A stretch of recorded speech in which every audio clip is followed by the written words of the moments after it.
திருச்செந்தூர் முருகன் மாசி தேரோட்டத்தில் கலந்து கொள்ள முடியாத பக்தர்கள் முருகனின் அருளை பெற பல வழிகள் உள்ளன.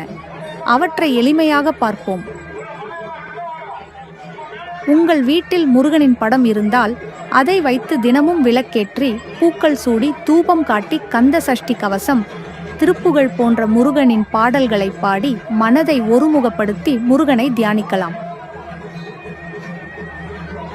மாசி தேரோட்டம் நடக்கும் நாளில் அல்லது உங்களுக்கு வசதியான நாட்களில் முருகனுக்கு விரதம் இருந்து விரத நாட்களில் எளிமையான உணவுகளை மட்டும் சாப்பிட்டு முருகனின் நாமத்தை தொடர்ந்து ஜெபிக்கலாம். திருச்செந்தூருக்கு செல்ல முடியாதவர்கள் உங்கள் வீட்டிற்கு அருகில் இருக்கும் முருகன் கோயிலுக்கு சென்று முருகனை தரிசனம் செய்து கோயிலில் நடக்கும் அபிஷேக ஆராதனைகளில் கலந்து கொண்டு முருகனின் அருளை பெறலாம். உங்கள் மனதை தூய்மையாக வைத்து முருகனிடம் மனதார பிரார்த்தனை செய்து உங்கள் கஷ்டங்களையும் வேண்டுதல்களையும் முருகனிடம் முழுமையாக தெரிவித்து அவரின் ஆசீர்வாதத்தை பெறலாம். ஏழைகளுக்கு அன்னதானம் செய்து உங்களால் முடிந்தால் கோவிலுக்கு ஏதாவது பணமாகவோ பொருளாகவோ உடல் உழைப்பாகவோ தொண்டு செய்யலாம்.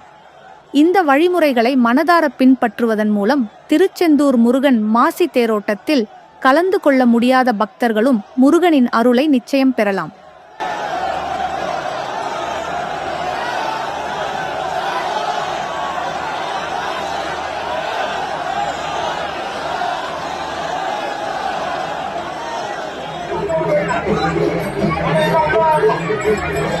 What